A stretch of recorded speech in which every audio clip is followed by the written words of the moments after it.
All right, welcome to Speak for Yourself. I'm Jason Whitlock.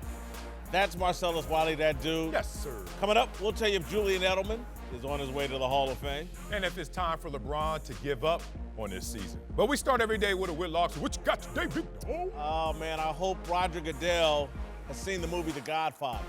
If he has, he knows Saints tight end Benjamin Watson is Michael Corleone, the upstanding war hero no one suspects is cruel and unethical enough to do the dirty work of a mafia don. Ben Watson's reputation is impeccable. He's an NFL choir boy. He's on the God Squad. He's a community leader. He's the last person Roger Goodell would suspect Sean Payton would send to pull off a hit job over the NFC Championship pass interference controversy. But if Goodell has seen the greatest movie of all time, he recognizes that Payton has used the media to plant a gun in the bathroom, and Watson's eloquent letter to the commissioner is just a smokescreen for an ambush. Yesterday, Watson wrote, Commissioner Goodell, we all realize that football is an imperfect game, played, coached, and officiated by imperfect people. What occurred last Sunday in New Orleans, though, was outside that expected and accepted norm.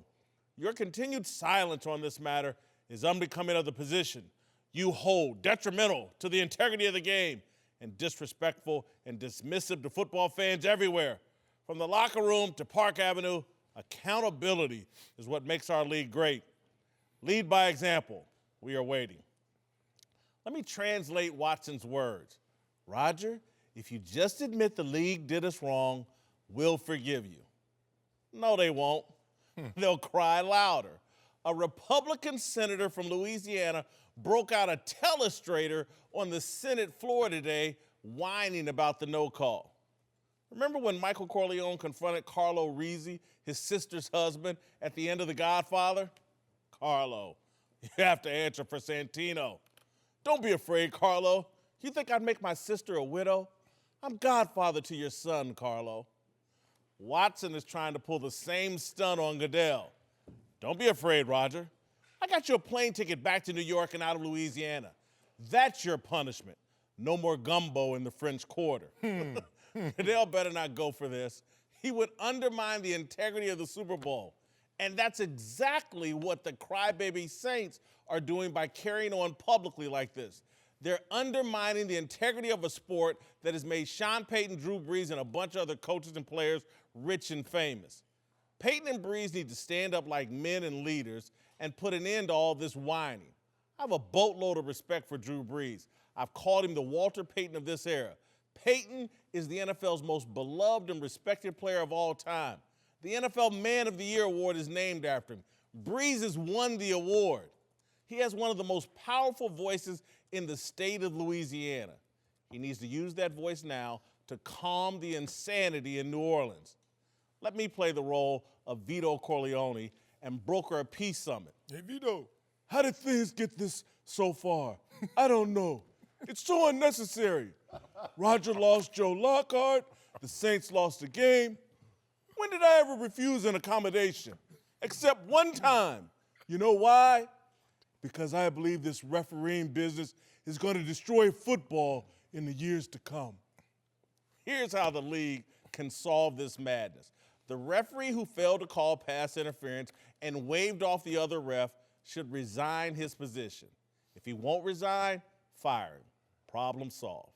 All right, joining the desk now, Fox Sports NFL analyst Eric Mangini and TJ Houshmandzadeh. Marcellus, Yes. start here. Look at you. Focus, huh? Does Roger Goodell owe the Saints and Saints fans an apology? You ain't my daddy. Don't tell me where to start. I'm just asking I'm a an old ass. Let me tell you where I'm going to start. The greatest movie of all time is not The Godfather. It's either E.T. or Boys in the Hood. You just got to give me one of those. Okay, I digress. Great essay. Roger Goodell needs to address this situation, but does not need to apologize for this situation. There's a difference. This is why there are coaches and politicians who keep it close to the vest. And we get bored when we're watching them. They're talking in cliche, and they're talking in grand fashion, but not specific to the moment. It's because someone is advising them not to step in it. And someone is also advising them that there are greater causes and issues that are on your plate than just diving into the details into the minutia of this one incident. But the NFL is taking notice. Behind closed doors, they're listening. Behind closed doors, they're talking about this. But for the public, we don't need to hear those dirty details. But the NFL always makes steps and responds to this type of noise and criticism. So if I'm Roger Goodell, this is one of those moments. I understand you're going to poke at me. I understand that everyone is going to attack. But I'm going to keep it close to the vest, address it, as he does on Thursdays before the Super Bowl. He'll have his big State of the Union address, but don't apologize. There's apologies that are needed. I think it starts with your Vito Corleone. Yes, get him. And then the second one is you picking E.T. over the Godfather. There's a second apology. And whoever that congressman is that has a telestrator, okay, so those are the three apologies that we have to get out of the way. I love Ben Watson, and I understand his frustration, and I understand the Saints' frustration about this call, but he summed it up. It's an imperfect game with imperfect people, and the result isn't always what everybody wants it to be. And I think the thing that makes this different is the amount of football that was played after it, and I keep going back to that. It's not like this was the final play of the game. It's not even like it was the Steelers game where on 2 4th-and-2 calls, you know, Joe Hayden gets called and the Steelers get knocked out of the playoffs, and we're not talking about that. It'll be addressed. They'll have something in place next year to handle this. Maybe it'll be the replay, whatever it is. But it happened. It's how the rules were designed. You don't want to put the game in the hands of the officials, but you gotta move on. I'm of the opinion, apologize for what? We all know it was a penalty. It was either pass interference or helmet to helmet. It was a penalty.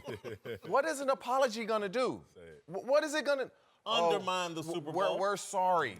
What is it's what Coach just said. How many more snaps did the Saints get after that penalty? You guys got the ball first in overtime. It would have been a moot point. You guys go down and score. Nobody saw it. You guys didn't, so it's a big deal.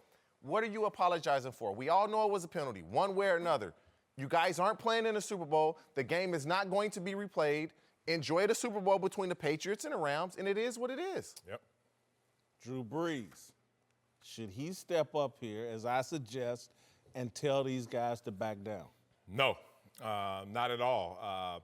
I think Drew Brees has a leadership responsibility right now to add some gas to this fire. No. Let me tell you. Well, you got to understand how the NFL works. And you know this. You're a historian of the game. You're a journalist. Let's go back to the catch rule. The catch rule came. Why did they change the rules? Because there was a catching controversy, right? Controversy makes the NFL react. They overreacted. I had no problem with the previous rule. Okay, over or under or just reacted? They reacted. And that's what I think Drew Brees is responsible for, Saints Nation, to go out there and try and make a rule change. There's the coin flip. Remember when Jerome Bettis was sitting there? For years, we used to go to the midfield, and the coin was in the air. We say, heads. After Jerome Bettis had his little issue, call it before we flip it, right? And there was a change. Lester Hayes rule, remember that? Oh, my God. Stick 'em, you talking about? Stick 'em, yeah. Too much stick 'em. 13 interceptions? Nah, dog, no more of that.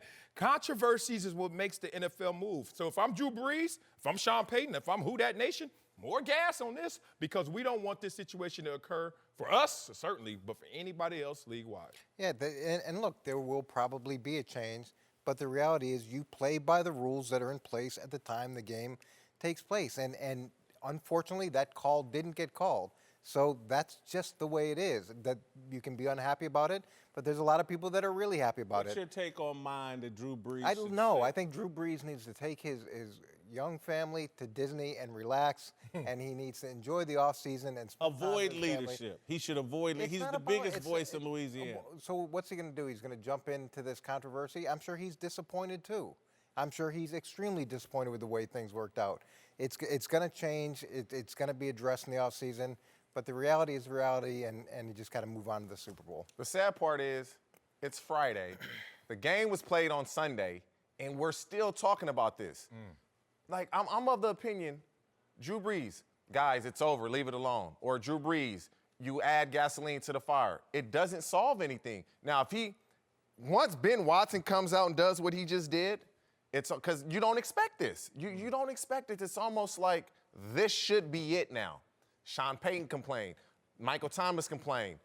Their better players have complained. If Drew Brees just says, like Coach said, we probably should have been playing in the Coliseum because we got some calls against the Steelers that we shouldn't have gotten. You know what happens. Do they stop? Pretty much, this is it, in my opinion. This is it. Well, to me, you're going to have protesters in Atlanta. All this gas is going to lead to If Drew Brees comes out and puts out a statement and says, guys, just let it be. We lost a game. Let's enjoy this Super Bowl. They're still going to protest. I think he could tamp this down with fans. And let's keep in mind, let's be real clear here what the Saints are doing. And the referees, we can agree maybe we're wrong. Helmet to helmet for sure. Certainly. Maybe pass interference. What did the Rams do wrong? What did the Rams do wrong? They did nothing. Nothing. Were they supposed to say, oh, you know what? They blew that call. Yeah. We'll let you have first down. The Rams did nothing wrong. And now by throwing this tantrum and trying to delegitimize what the Rams are doing, they're hurting the Los Angeles Rams. The biggest thing is, number one, the Saints ran for under 50 yards in that game. Ooh. That was number one. And then the Saints' first penalty, this is the NFL, where you can pretty much call a penalty on every play. They had their first penalty 5 minutes and 26 seconds left in the third quarter before they had their first penalty called on them. But you guys are the one complaining. And here's the other thing. It's in a game is called a certain way. And the saying was, we're going to do business the way business is being done. So if you know that the game is not being called tight, you're vulnerable to these things. And that's just the way it happened. And there were a bunch of plays early in the game where it could have been pass interference or holding, and they didn't call it. You do business the way business is being done, and sometimes this is going to happen late in games, and you just got to move on. That's the landscape of that game and that officiating. I need Drew Brees, the politician, to be who he is right now. Stay out of this. You let the state of Louisiana and New Orleans speak loud and clear, and guess what? They talking on the Senate floor, man. The guy's drawing up plays on the Senate Drew Brees floor. is damn near like the governor of that state. And you know what? I have too much power, too much influence, and I know what butters my bread. I am not going to step in the middle of this and divide up. Man, he got enough butter now, huh?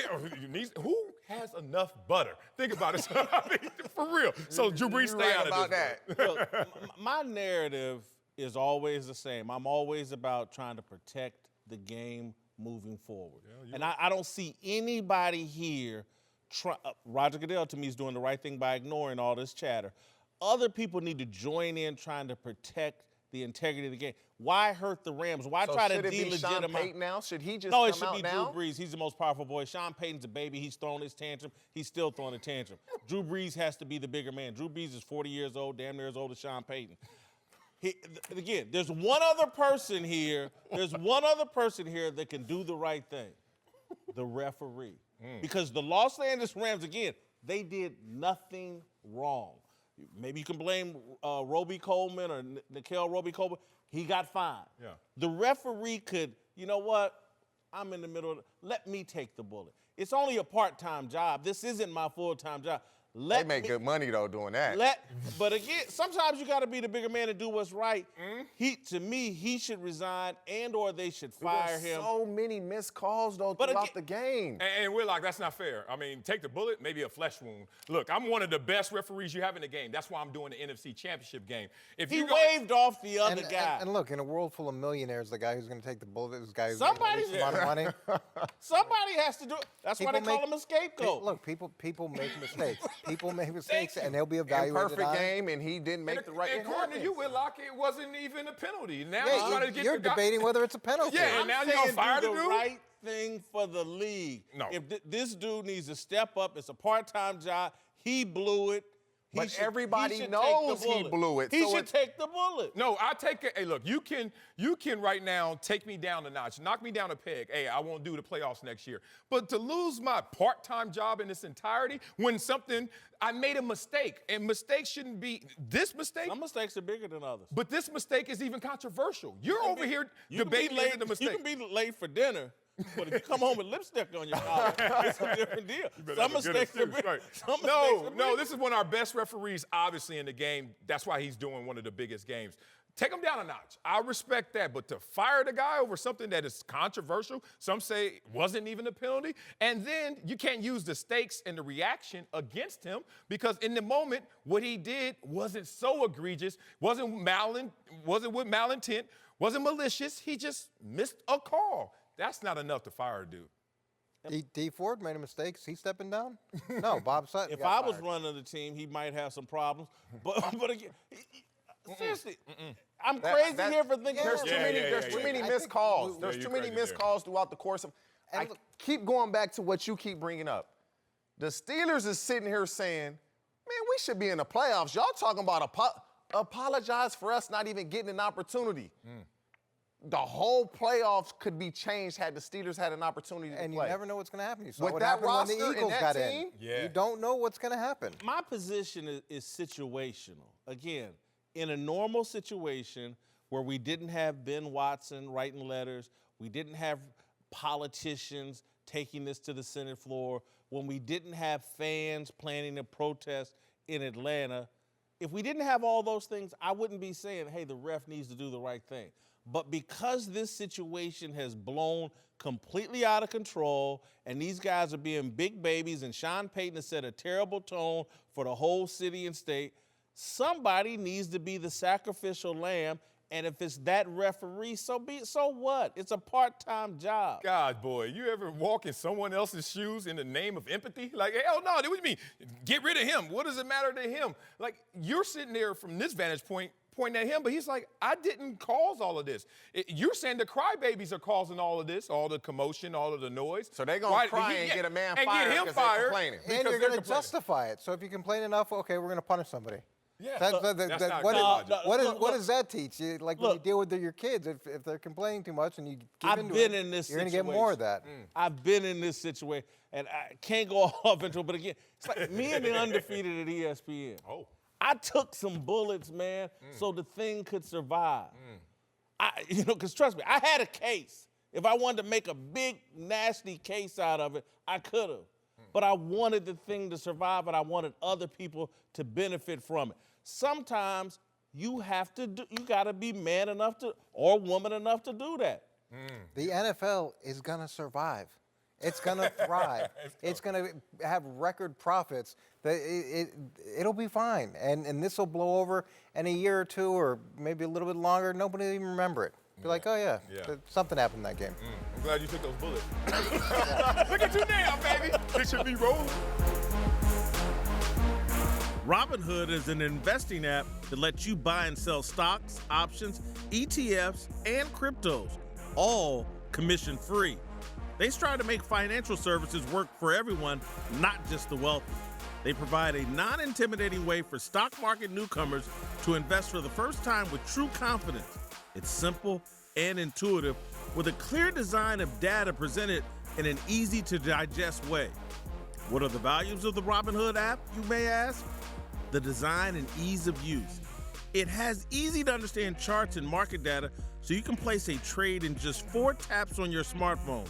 Robinhood's web platform also lets you view stock collections and analyst ratings of buy, hold, and sell for every stock. Also, you can learn by doing. Learn how to invest as you build your portfolio.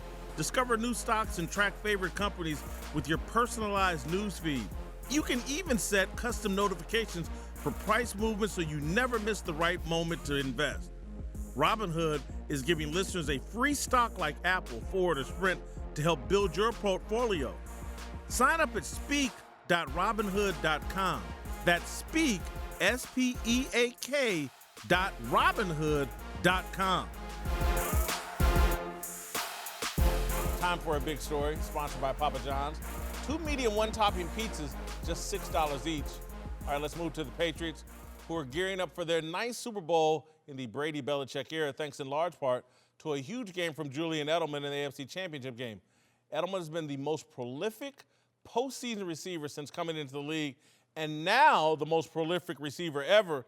Jerry Rice says Edelman might deserve consideration for the Hall of Fame, saying, quote, I think you have to start looking at these guys that play the position from the inside. Yeah, he doesn't have the regular season numbers and stuff like that, but it's what this guy is doing during the playoffs. You have to start considering these guys. I know it's not going to be my decision. It's up to the Hall to make that decision. But I think you have to start looking at these guys from the slot position.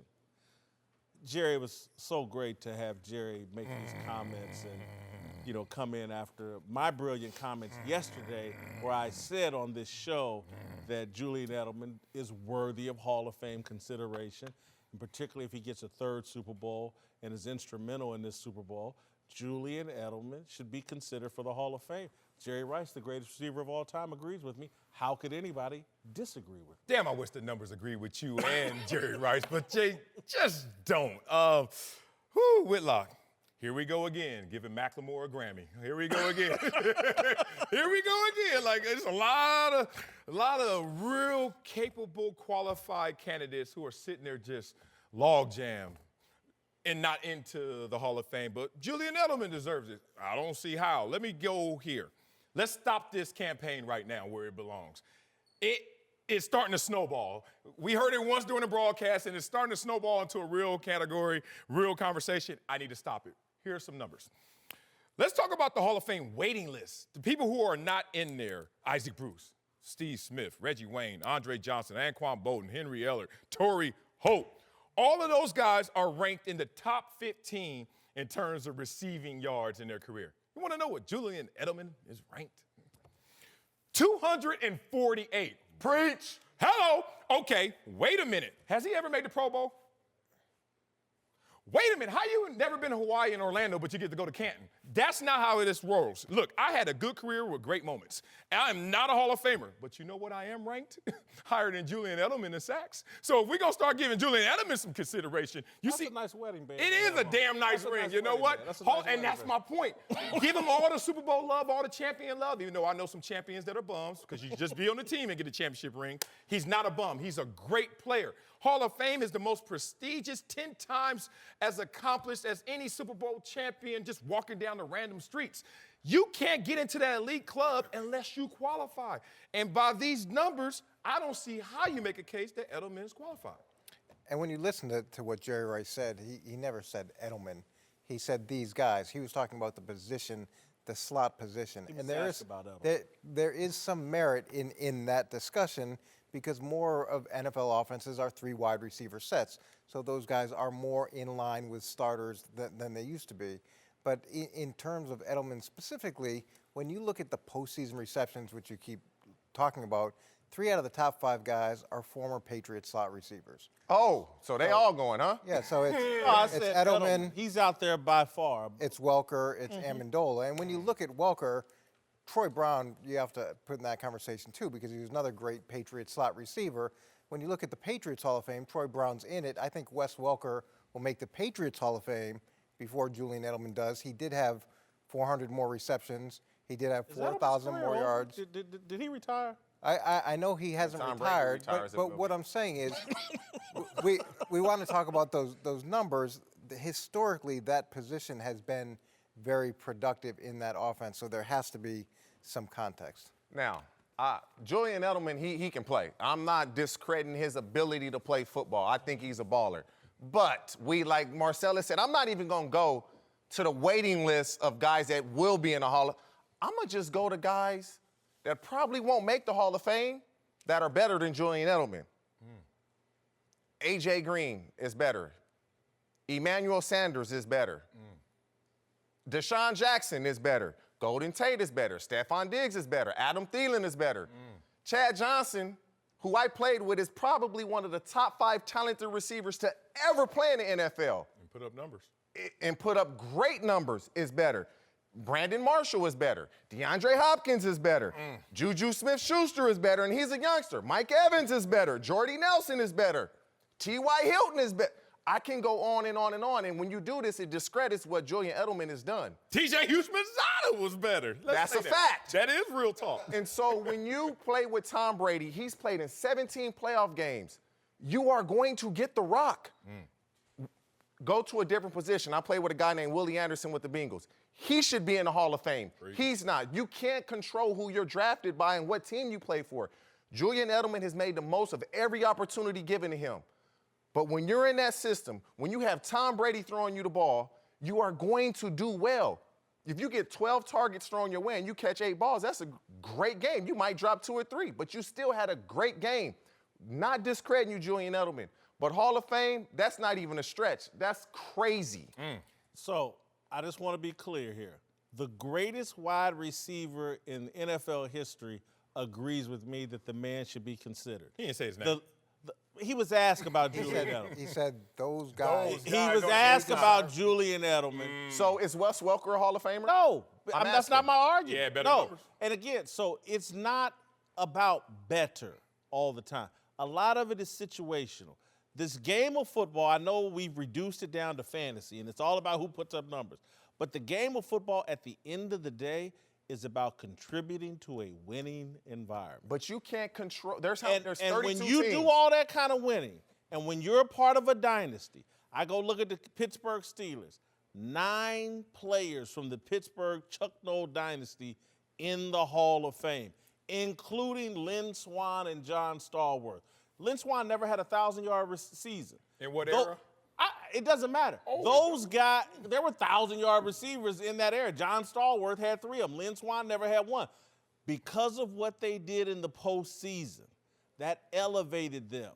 And so they got into the Hall of Fame. When you go look at all those Pittsburgh defensive players getting in the Hall of Fame, it was when you're part of something that great. Tom Brady and Bill Belichick cannot, should not, and will not go into the Hall of Fame by themselves.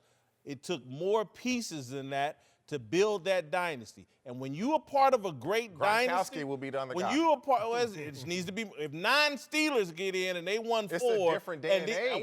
These guys have been to 9 Super Bowls or 8. But that's why they give you a championship ring. I get You know it. what? You get the championship When you're experience. a part of a dynasty, the rising tide It's lifts the all Hall of boats. Fame. It's when you say Fame, hey, yeah. when you say No prime, bums allowed. when you say prime, everybody knows who you're talking about. Yeah. Hey, look, Every- I when- can so you- go through some names that don't belong in the Hall of Fame that are in the Hall of Fame. Guys that I think very overvalued. Eric Dickerson, you be like, oh. No. Yeah, Eric, neck I roll. get it. But what Goggles. you're trying to do is not that. We understand that, look, the voting process sometimes is flawed. Kevin Green, 3rd all-time in sacks. Why did it take him 12 years to get in? I have no idea. T.O., why did it take him 3 You years know to why? get in? Because he didn't contribute to a winning environment. Damn numbers. But let me tell you this. Tom Brady does not get a buddy pass to take Julian Edelman to Canton. This ain't Southwest, bro. You got to get there on your own. You got to get there by yourself. And I'm not seeing anything by Edelman, especially his regular season. 248. You know what's down there?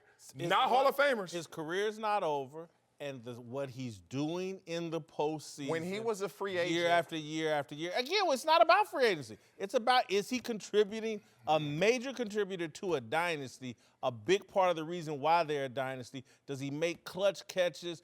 Is he a guy that's an integral part of their offense and Tom Brady's success and a part of this dynasty? Without question. And look, again, guys, Jerry Rice agrees with me. Can I just? He does. Go ahead, Coach. So Go let ahead. me just make a case for another guy.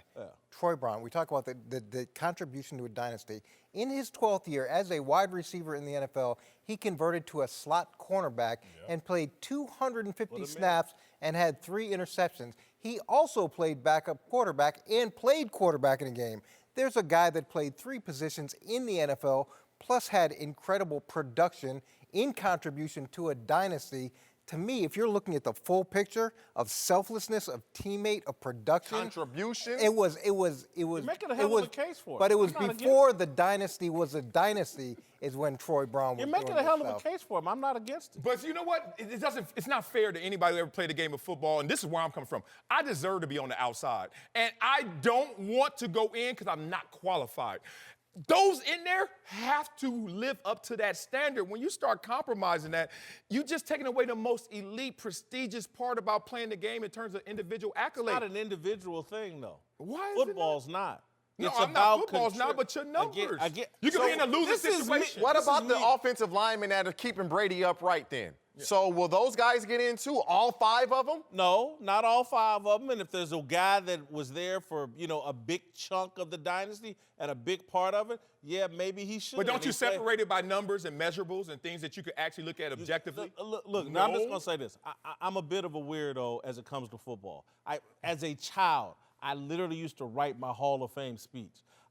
And so I'm a nut. Where that speech at? I'm a nut about the Hall of Fame. And I think a lot of people have it wrong in terms of they've turned it into fantasy football, and we've lost the essential element of football. It's the ultimate team sport. It's the ultimate do you contribute to a winning environment and culture? So if you're that on a should be the losing first thing that should be Would football evaluated. be in fantasy and then football, move on in from the there. passing stats, his statistics should be much greater than what they are. Look, What about I losing do situations? agree with Jason in this context that if you're a great player and you're constantly taking away from your team's ability to succeed, that should be graded down. And if you're a great player and you're The crazy making thing people is, around Coach, you better, to me that should be weighted This is how good heavily. Tom Brady I and the respect that. Patriots are.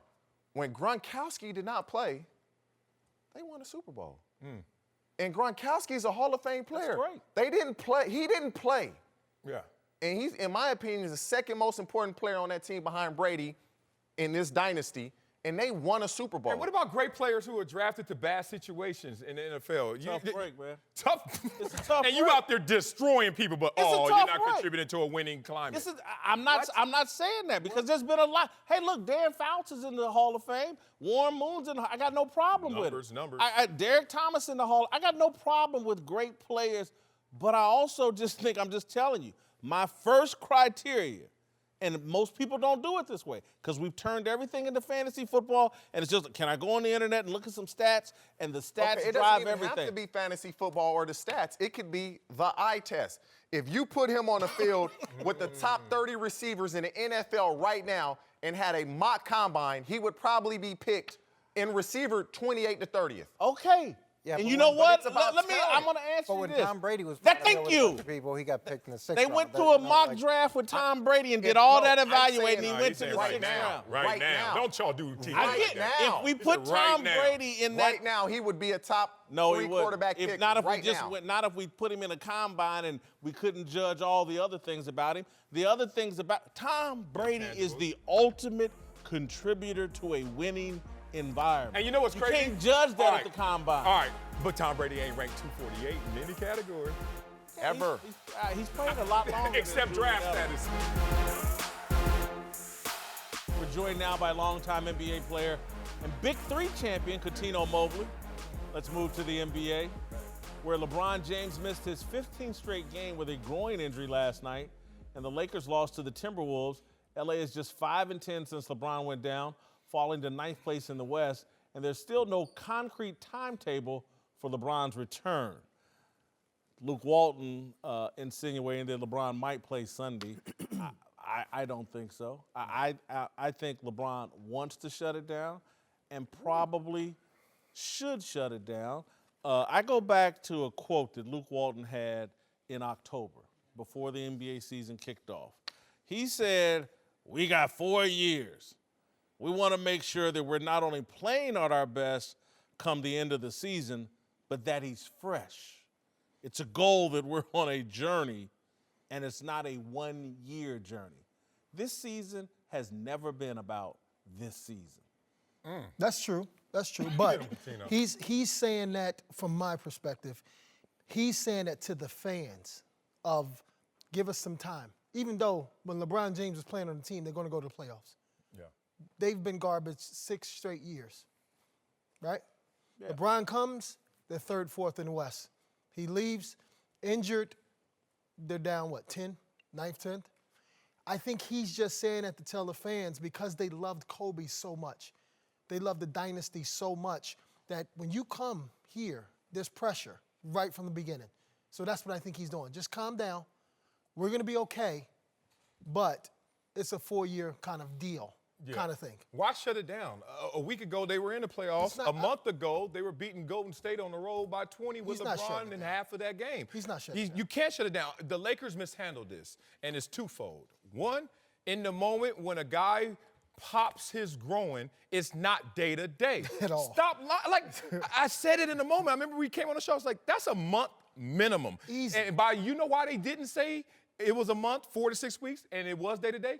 Because the Lakers are always Showtime. They're always dual-minded. They're always thinking about on the court and off the court. They're always thinking about the possession. And you know what they he's did? 34. Thank you. You know what they're doing? They're selling tickets. They don't want people to say, for 4 to 6 weeks, no LeBron, why should I show up? Why should I care about this team? And that's the problem. They did it with Kobe's contract, 2 years, $50 million. Yeah. They did it when they hired Byron Scott. That hope. They selling y'all, Let's man. deal It's with crazy. this. Let's answer a very simple question. Go ahead. Are the Lakers going to win a title this year? No. No. Okay. Listen, I don't know, but no. No, you just said So no. 29 other teams No. aren't either.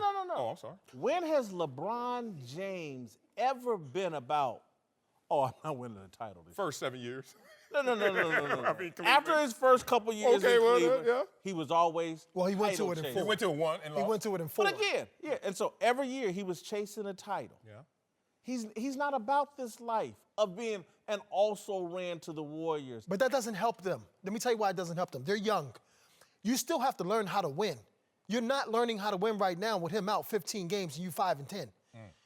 Because guess what's going to happen next year? Different roster. But they're going to know, just like Boston, there's other teams that's going to come full throttle at you. And not just LeBron, all the other complementary players. So you have to learn right now how to win with LeBron, without LeBron. You're not doing that well without LeBron. So when he comes back off his injury, that's going to take a while, you still have to learn how to get punched in the mouth and still succeed. Because Boston is going through that right now. Last year, nobody was hunting for them. This year, everybody's hunting for them, and they got a couple of more guys. So now they're trying to figure their way out. Tanking it, waiting, doing all that, that's not helping the younger guys at all. Figure it out now. Get into the fire now. Yeah. So when next year starts, we off and be racing. Exactly. What's the cliche? War can't be avoided, just postponed. Yeah. Why postpone that hell that's coming? You got to go through that process of being a championship roster. Because LeBron isn't about the also-ran life, and LeBron knows we're bringing another player in here, and this roster, these guys that I'm going to battle with right now, they're not going to be here when the war starts next year. A lot of these guys ain't going to be here. And so what's the point? I'm just putting miles on my odometer, and I'm not winning a championship, and I'm not playing with guys that I'm going to go to war with next year. So let me ask you this. You think LeBron, maybe you don't think he's faking it, but you think he's sitting down even though he's still healthy right now? I think that Chris Broussard went on Cowherd's show last week or 2 weeks ago and said he talked to Rich Paul and said, if this were the playoffs right now, LeBron would be playing. And so that to me said it all about LeBron's mindset and the mentality of LeBron and his group right now. It's like, I went out there for a couple of months, tried to show these guys, I done stepped away. Y'all didn't want to fire Luke Walton. That's fine. I'll see you next year. No. Unless I don't read it that way. I think it's a calculated risk. Playoffs is different than regular season. Yeah, I mean, you're talking about November, December compared to May. Yeah, of course you're going to be able to play in May. Hey guys, Jason Whitlock here. Thank you for listening to the Speak for Yourself podcast. If you like what you hear, then you should take a minute to check out the Maybe I'm Crazy podcast hosted by the Herd's very own Joy Taylor. On the Maybe I'm Crazy podcast, you'll tap into a different take on the world of sports. Joy will break down all the biggest stories from the NFL, NBA culture, in and out of sports, and everything in between. So subscribe now for a weekly episode of Maybe I'm Crazy every Tuesday night on your favorite podcast platform. Now back to the show. Time to get antisocial. Whitlock and Wiley. TJ Houshmandzadeh and Coutinho Mobley are back. Time for my favorite segment, Antisocial. Darnell Smith, our social media manager, is here with the news from the social media streets. Darnell, welcome. Sir, how you doing? What's cracking? What's up, buddy? Button up. Yeah, man, it's Friday. I want to do a little something different. But, That's your little brother's shirt? Or, I'm about to say that shirt ugly. what you mean? It's ugly. It's a black What's Ball that, State Louisville? polo. Is that Louisville? Ball Come on, State. now. Oh, my bad. You over there looking like Barney with the purple on. I ain't gonna get started. Let's start off with the best team in the NBA, the Golden State Warriors, who visited former President Barack Obama during their trip to D.C. Steph Curry set up the meeting and tried to keep it private, but this photo leaked online and got everyone applauding the Warriors. Golden State has been consistent in their support in President Obama, but pretty vocal with their choice not to associate with current President Donald Trump. What do y'all think of the Warriors making this visit? Yeah, I think they took this picture because they wanted to keep it private. They didn't want anybody to know. That's why they all huddled around Obama and took a picture, because they didn't want anybody to know. He tried, he said we didn't do it. He said we tried. They took a picture, man. Come on, Jay. Take a picture, Trent. Listen, stuff leak. It ain't like one of them did it. Yeah. Things leak. Why'd you take a picture? What do you, Memories. I'm going to see the former president. That's Hey, not better it's have- up here, This though. ain't the first Hold on, time. hold on. It's up here. Give me your phone. You better have not one picture in that phone. Exactly. Don't you even Hey, start this. the things that I want to keep private, they ain't in my phone. They in your phone. They up here. This is your phone here, right? Come on, would you tell me? We on TV. It's a family thing, man. I don't wanna hear that right Hey, there, the man. best part about it all was KD. Did y'all see KD? KD ain't for the politics. KD the only one in there like, Mean mugging. what time we What leave? time we done? For real. He might have voted for Trump. The way he looking. The way he looking. Don't do that. Don't do that. Don't do that. Don't do that. Don't do that. Somebody voted for Trump. He's the president. What the hell y'all mad at? Don't do that. Darnell, what's next? Yeah, man. Moving on to the GOAT, Lil Wayne, whose sports agency The Young goat Money of what? Hold up. The goat of what? of rapping. Yes. Oh, Well, I don't get. Come on now. He's up there. He's up there. He one of them goats. Anyway, Young Money APAA just signed top NFL draft prospect DeAndre Baker. He was a superstar for Georgia and is projected to be picked up in the first half of the draft. Weezy seems pretty pumped up about it, tweeting out, "Welcome to the family, let's work." This isn't the first time we've seen a rapper get into the management game. You know, Jay-Z, Master P come to my mind. Would you want Tunechi representing you? I wouldn't. Why but you looked at I me? would, but you know, I guess he was sitting by OBJ earlier in the year for a reason. Yes. That was the beginning of his opening his agency. I guess. here recruiting. Hey, he not only signed this dude, he got two other top prospects already. He already got a little squad. I'm not gonna lie, I love Lil Wayne as a person, as a rapper, one of the goats for me. I love him. I don't want my agent banging though. Like when you gotta write a press Welcome release. with a K.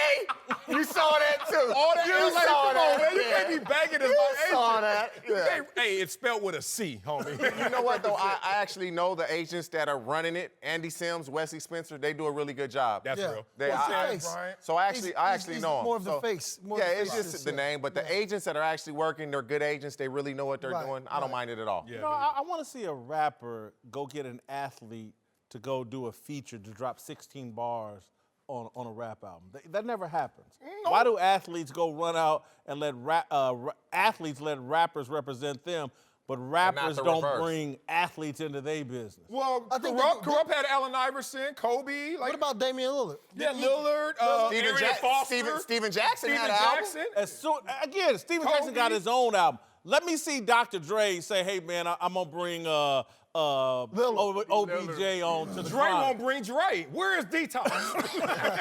Dre ain't for nothing now. That's how. He don't have to. He got a building. Let's see, Man. when I see this kid on the Carter 16 or whatever, then I'm gonna buy it. Go ahead, Darnell. Right. Carter 16. What year is I don't know that? what he's talking about. Oh, my. All right, man. What's he up to, 6? 6. Yeah, I'm sorry. The next one will be 6. Yeah. All right, so I got some good news for you, Marcellus. What's up? Kawhi Leonard recently purchased a $13.3 million mansion in San Diego. That ain't it. Laker fans aren't taking the bait, but Clipper fans are going wild on Twitter, believing this is a clear sign that he'll be playing for the Clips next year, even though San Diego is 2.5 hours away from LA. Yeah. So Marcellus, What? is this a done deal?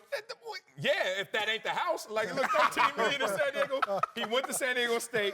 He knows he's going to be a Clipper. He said, what's my midpoint? Rancho Santa Fe, 13 million splurge coming back home. It's a done deal. My sources, my antennas been told me. I think that's a house in Porter Ranch about 5 years ago. That's Exactly. That's a right, Porter Ranch house right That's there. before the recession. Yeah. Like, no, that ain't the house, Kinda but like this Rancho is a Clipper. Cucamonga to me, but Next Friday, I paid all cash. Right. All cash for that. Cash for this. Close in 10 days. He a Clipper. I heard this. Raw dope. 100% sure we got Kawhi. 51% we got KD. We'll see if that comes. I mean, the house has nothing to do with it. It's San Diego. That is a commute. How about this one? So- Kobe, where Kobe live at? Orange County. Yeah, that's called commute. Same thing. Man, Little it's not bit- San little Diego, though. Kobe and Not as Newport, far. that's right down to 405. Get a helicopter. bomber or helicoptering back and forth. Damn right. He a All right, Clipper. Darnell, what's next? Yeah, staying on the hardwood. NBA Twitter was buzzing when the All-Star starters were announced last night, and it's no surprise LeBron was the top vote getter. Giannis was named the other captain, but LeBron will get the first pick in the televised draft in 2 weeks. Lots of big stars available. You got Steph, Harden, KD, Kyrie.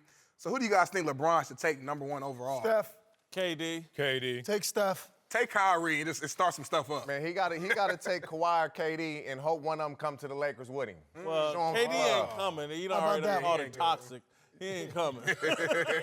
Yeah, get KD to show that it's not toxic, right? He ain't coming. He ain't coming? But that's who I wanted to take. I'd take KD. Yeah, KD. I mean, he's 7 feet doing what Steph Curry can do, even though Steph Curry's amazing. I'll take the 7-footer doing it. No? You're looking at me crazy. They said He's like, nah. He said, You got no opinion on this motherfucker? He said No, Steph listen, ASAP. Listen, no. Listen, that's a long story. I'm taking Steph with LeBron. We got a long You got a time. story What's up? about KD? Yeah, what's up? You got a story about KD you holding out on him? No, man, listen, I love KD, and he's amazing. But he just has so many more weapons on that team than if LeBron was on that team with that team. Like, put KD on Cleveland with the Cleveland team when LeBron was in the finals. And put LeBron on Golden State. What are we doing? So is KD going to dominate LeBron like everybody's saying the last two finals like he did? No, that don't work like that. I agree LeBron with is Jesus in shoes, man. It's Jesus, man. That's the He's GOAT. Shuttlesworth. Yes, Yeah, all right. yeah, that's the GOAT. All right, Darnell, last but not least. Yeah, T.O. was on Undisputed earlier, and he didn't hold back on Jason Garrett. Take a listen. How can you continue to not get past the first round of the playoffs? You've had ample enough times and opportunities. In my situation, we had a great team when I played there. And because of certain situations, with injuries or whatever the case may be, we never got over the hump with such a great team that we had. And now they have some pieces in place, and they're still kind of just idling in the water. We know T.O.'s history with the Cowboys, but do y'all agree it's time to dump Garrett? My take on this is like, man, T.O.'s a little too sensitive to now get on TV, and he wants to be a hardcore critic. Anybody criticize T.O., he put a cry face on, and he get all upset. But now he wants to go on TV and do what we do, and criticize Jason Garrett. Look, I'm not a big fan of Jason Garrett. They won a playoff game this year. They did win one. They won a playoff game. And I'm going to give him, listen, I'm a basketball player, of course, but I play football first. I would give him another year with them, right? Because one thing they have is youth. They're young. So you give them another year and see how they mesh. Because it still was some, I'm not a Cowboys fan, but it still was a little bit of controversy throughout the year and this, that, whatever, a lot of pressure going on for them that it says, oh, he wasn't coaching. It was Jerry, or it was this, or this, that, all those other things that was going on. I give them another year. Definitely another year. They won a playoff game and they responded once they got Cooper. Right. Give T.O. an invitation to this gangster nation. Come on up here. Come on up here, T.O. Always welcome. Come on, T.O. What side he gonna sit on? Over here. I know how that's gonna go. Time to put on our thinking caps. Eric Mangini and TJ Houshmandzadeh are back. As you all know, I'm a journalist, and we've got our resident Ivy Leaguer, Marcellus, here. So we're going to take a deeper look at a big issue in the world of sports. Thank you, Coach. We've got a special cap for our Columbia grad, Darnell. Bring it in. Thank you. Oh, that shirt's still on, huh? You have your own money. All right, let's move to the NFL, which announced yesterday that there was a 29% drop in concussions during the regular season this year, falling to the lowest total since 2014. In the wake of numerous high-profile stories about football and CTE, much has been made in recent years of the NFL's focus on player safety, and it appears that the rule changes and medical guidelines adopted by the league are reducing concussions. Should we credit the new rules for this drop in concussions, or should we be a little bit skeptical and are guys less likely to report concussions? I'm someone, I take a lot of heat for this. I think the concussion story has been sensationalized. I think that football is a dangerous game. It's a violent game, and I think we've gone overboard. But look, this is a positive. Right. Do I credit it to the new rules? I guess I do. Yeah, this is certainly a positive, so there's no other way to spin it. This is heading in the right direction. We know of yesteryear. It's funny, these numbers are decreasing, but the lowest that they ever been is when we played, because nobody got a concussion. Nobody was tested. I wish I lived in a parallel universe, because when I watch football now, every single game, it seems like every single quarter, someone's concussed. and I'm not even trying to be brave or say my era was tougher. Nobody left the game for concussions. I mean, practice. I remember one time I was blanked out, and it felt like a concussion, but I was like, this is also an opportunity to I'll impress be all coach. right in a minute. I'll be all right in a minute. And you know what? I was all right in a minute. Now, that's not to pump up the era of yesterday. It's just to say that the NFL, after all the issues and the cover up, or we're not fully addressing this, and then all of the public backlash, they've addressed it, and they're doing much better in terms of concussions. And I'm glad to see the decrease, not only in concussions, but the negative concussions. They say 75% of all tested are negative.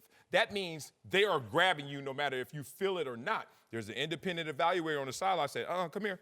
And 3/4 of those guys are not concussed, and that you have to applaud. For me, I think the biggest thing is not the rule change, it's the awareness of the rule. Players are aware now, let's not lead with our head. It's a penalty, it's a fine. And so just that awareness itself, the players now have gotten it through. It's gotten through to them like, okay, number one, I can get a penalty. Number two, I'm going to get fined if I lead with my helmet. So just that awareness is guys are more cautious. The further we get along in this 3, 4, 5 years from now, the awareness is so high that I see the number to continue to drop because of that.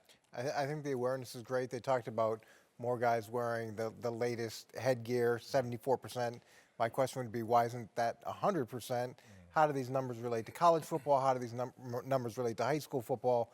I have 3 boys who look like they're going to play football, and I want to be as safe as possible for them.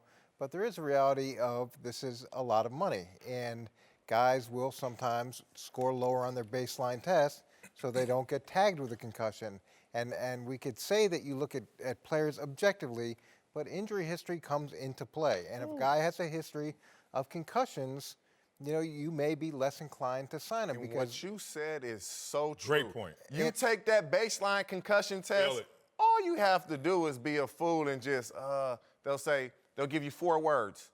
Repeat the words backwards. You repeat one word and, oh man, that's your baseline. So if you do that when you have the concussion, that's what guys can do also. Look, it's not the right thing necessarily for someone's health, but this is a limited window for guys to earn a lot of money, and not everybody gets the gigantic contracts. There's a whole layer of players where this is it's different, and it's so significant that it's worth them taking the extra risk by scoring lower on the baseline so that they can play more to earn that money. And I don't know how you solve that problem, but that is a reality. And it's a smart play, great advertisement for the NFL. We all know that the numbers are supporting that things are getting better, safer playing field. But let's be real, of the 2 populations that are sitting there on the sidelines carefully looking at concussions and player safety, it's the soccer moms. I want myself, every time I go out in public, the park, and my little kid, somebody's coming up to me saying, so what about the game of football? Is it too violent? And also us, second-generation football players in terms of what are our kids going to do? Their options. How many times have you been, would you let your son play? Would you let your son play? So I need to be able to fully promote the game because we went through some things, to me, that was just barbaric. I hated Oklahoma drill. I didn't understand it. Did them every year. Bull in the ring. I'm like, look, if Jerome Bettis is coming, I'm just going primal. I will tackle him somehow, some way. I don't need your form tackling drills and 11 dudes hitting me every day in practice to figure out there's a moment of truth. Jerome Bettis just came, get him on the ground. And I'm just glad that we progressed to this place. To me, it's a great evolution. One thing I'm suspicious of, again, I'm a huge fan of the television show The Wire. And one of the things The Wire, one of their big points was about how the police and politicians played with stats. You can make numbers say anything, and you can get involved in a PR game and rig up some stats. And that's why I'm not going to overreact to this report because, again, I don't know who's controlling the stats. I don't know what message they want to get out with the stats this year as opposed to next year or the following year. I'm just, you can do a lot of things with numbers, particularly when you control the test and all that. And there's so much money riding on these types of studies and evaluations. I'm just a little suspicious. Football's a tough game, man. It's not for everybody. No. Here's the other thing that I'd like to see. I think there's a lot of underserved communities that don't have the same resources to get the best protective gear, that don't have trainers that don't have the same thing. That's never. I coached high school football last year. Literally, we was trying to get helmets, and it was like, what's the cost? Oh, we can't get them. And to me, that needs to be addressed. And there's a lot of money in pro football, and you want people to continue to play, but you can't have one section of society get the best gear and be benefiting from it. And they can help that enormously. And those kids that are playing, they need the same level of gear and protection, and money needs to be put in. And it's not going to be a high profile, but it's extremely important that gets done. They need to pay it forward. That's what the best players are anyway. Hello. Whitlock and Wiley, Eric Mangini, and 2J Houshmandzadeh are back. Let's move to Pittsburgh, where Antonio Brown's future with the Steelers remains up in the air. It's been a dramatic season for AB, and we might have just gotten some insight into why. Legendary diva receiver and Hall of Famer Terrell Owens said on a podcast today that Antonio Brown looks at him as a mentor and that he's been giving Brown advice all season. That What explains, we talked about, right? explains everything. What explain? Know your worth? Know your T.O. is value? his mentor, and AB's off the reservation. Oh, you gonna go there, huh? Yeah. Well, I'm gonna give you a reference point. I'm gonna give you an Exhibit A and someone else he mentored and helped rebound and get this guy in a better position. Y'all know the name? You got that now? Yeah, What the music? Julio. Julio Jones. Whoa, people forget. Julio's a different bird, man. Wait a minute. That ain't even a different bird. I'm a different animal. Yeah. Julio's a next level athlete, but T.O. worked with him in the offseason, counseled him, mentored him. And remember, people were looking at Julio a couple years ago like, and they blamed Sarkisian, which he deserved a lot of that. Coach Sarkisian's not there anymore. But Julio responded. They weren't in the playoff hunt this year, so people didn't know his numbers. 1,677 yards this year. Julio Jones responded under the mentorship of the Terrell Owens, Hall of Famer. Put some respect on his name. I like this. I don't think there's anybody that's looked at Julio Jones historically and ever thought that there's been a lot of problems. So I don't know what the level of mentorship was. I think that everybody can look at T.O. and say there's always been some sort of something else going on besides football, and you just got to be careful sometimes who you associate with, and it may be an unfair assessment, but it's a reality. And when you look at what happened this year, I think everybody agrees it was a bad situation for Pittsburgh, a horrible situation for Pittsburgh. So now you throw this association with it, and you think, okay, cause and result, or like cause and effect. I look at it as we get older, we calm down, we get wiser. You hope this mentorship is, these are the missteps I had in my career. These are the mistakes that I made in my career. I'm gonna try to help you navigate this the right way and not do what I did, which was the wrong way. Because T.O. has come out and said he's done some things that he has? He has said that. He's admitted that he was at fault. Transparent with it too, man. And so I hope that's what this mentorship is, okay, these are the mistakes that I made. Let's try to navigate this a different way, because it's 100% Antonio Brown is not coming back. He's asked me how the Bay Area was. Big Ben says, what confrontation, when you were a part of the confrontation? So AB has kind of told T.O. some things where you cannot repair the relationship in Pittsburgh. It's a wrap. It's over. But shouldn't Antonio be saying those things for himself? If Antonio wanted to express those things, he could express them himself as opposed to have someone else express it for him. And if he's been mentoring the whole season, wouldn't you agree that this wasn't handled the right way? I don't know if he meant the entire season. I'm taking it as I've talked with Antonio Brown throughout the course of the year. Yeah, and he said, I think it's a fresh start to go elsewhere and part ways in the organization. I will say this. he ain't doing sit-ups in the driveway. Yeah, T.O. ain't telling him to do that. But y'all, hold on. AB does just as much silly stuff as T.O. I follow him on Instagram. It's hilarious. Like, the dude's a star. Like, in his own mind and in real life. He's next level. But let me give you this. Y'all better not, we're not going to misalign T.O. in terms of what he contributes to a team. And this is the two things he does. And it gets lost in the team scope. He is the hardest worker. You can work as hard, but not harder than T.O. And I'm talking about real discipline. I mean, big parties, New Year's Eve, hanging with T.O. and watching 3 in the morning, everybody else is gone, and T.O. is disciplined. We're ordering steak, eggs, bacon, pancakes. T.O.'s like, y'all have romaine lettuce. And just looking at him like his discipline never turned off, to the tune of why he looks like that right now at this age. There are some very positive attributes T.O. can share with him, as much as the smoke says there's a lot of negativity. Again, so mentoring, you're going to T.O. for advice, and Big Ben did this, Big Ben did that, Mike Tomlin did this. T.O.'s not the guy I want. Now, as it relates to diet and workout, great. Maybe it's T.O.'s that guy. But T.O.'s got comments here. I don't like how Ben has kind of thrown him under the bus. I don't want T.O. speaking But he's for getting me. that.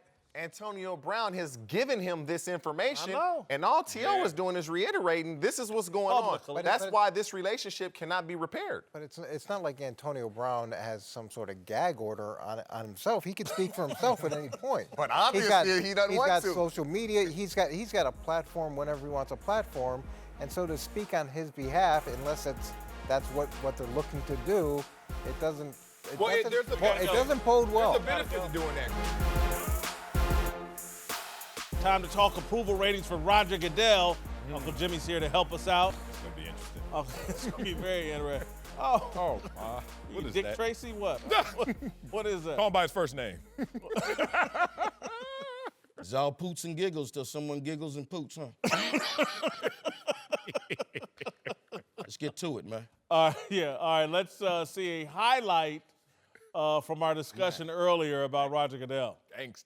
If Goodell has seen the greatest movie of all time, he recognizes that Peyton has used the media to plant a gun in the bathroom, and Watson's eloquent letter to the commissioner is just a smokescreen for an ambush. If I'm Roger Goodell, this is one of those moments. I understand you're going to poke at me. I understand that everyone's going to attack. But I'm going to keep it close to the vest, address it, as he does on Thursdays before the Super Bowl. He'll have his big State of the Union address, but don't apologize.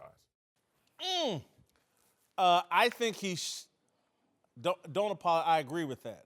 I don't think he should address it, though. I don't think Roger Goodell, he should ignore it. The Saints are being crybabies.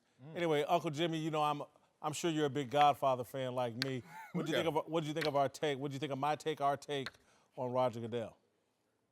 Godfather, great movie. Uncle Jimmy, I love me some Sopranos.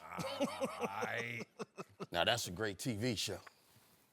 That's true. I like The Sopranos. With you.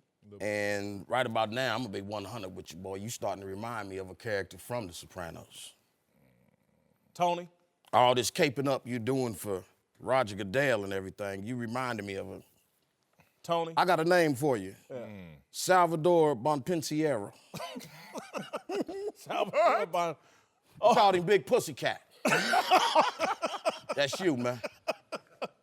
Hey, Merciless. What? My nephew's a rat.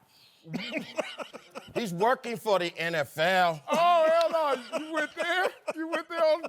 He ain't no rat. Damn, to the right I went there. Ratatouille. Hold on. No, he doesn't Saints? go on to Tony Montana now. You sound Jamaican now. The Saints was robbed. And Jason knows it. And Jason knows they need to address it. If it happened to the Chiefs, Jason be leading the boycott right now. That's true. He led a boycott of the Royals back in 1995 after the 1994 strike. True. He started the no salary cap limit soldiers when he wanted the Chiefs to sign Ty Law. That's true. We had T-shirts Let me tell and y'all everything. something, man. Jason was a made man in both Kansas cities. Kansas City, Kansas, Kansas City, Missouri.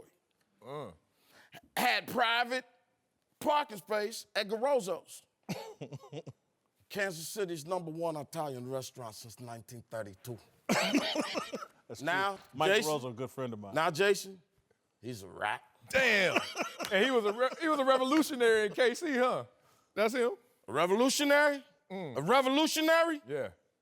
On the streets, they called him Fat Turner. Now he ain't nothing but a big pussycat. He's protecting the NFL and Roger Goodell. Say his name again. He sounds like Manny from Scarface. Man. everywhere. You all over it. I love it. Look at him. What? That's what I'm trying to say, man. Look here, man. I'm not protecting anybody, man. Stop it. Look, man. Look, y'all sit up here laughing. Y'all think this is a game. Some things ain't always a game. Been watching Michael Corleone. Got me? Roger Goodell, Tony Soprano. Drew Brees is Christopher Moltisanti. Remember when Christopher wrecked the car? It was an accident, right? Yeah. He's trying to holler and say something to Tony, right? What Tony do to him? Put his hand over his mouth and smothered him. That's what you and the NFL is trying to do to the Saints. It was an accident. The Saints got hurt. And now you and Goodell, y'all want to sit up and put your hands over the Saints' mouth. How the hell dare you try to tell Drew Brees, handle this? How you gonna tell him how to do it? Drew Brees do what the hell he want. Say it. Mercy Ellis. Mercy. Yo, man, pat my nephew down, man. He's wearing the damn wire. Pat him down, man. Hey, man, check between them neck rolls on the back of his neck. Check, it looked like some damn extra super glued on the back of his neck, man. Check him. Stop. I got to get to my approval rating. Don't egg him on, Marcellus. Yes, keep Job performance 19, all-time greatness 17, character 20, authenticity I'll give him a 15, 71, all-star, borderline all-star. Okay, I like where you landed. I don't like how you got there, but you know what? Wasn't nothing pretty about it. Yeah, different strokes, different folks. I got a lot of respect for Goodell. Just stay out of the way of discipline. Other than that, perfect resume to me. He's grown the game. Record levels, the king of all sports in our country. Goodell, stay out of all this mess, and you'd be perfect for it. Uncle Jimmy, did you ever decide what character you are? Are you Al Pacino? What country? What movie? James Gandolfini? Hey, you know what? Hey, I got my lines. Your favorite line. Say hello to my little friend.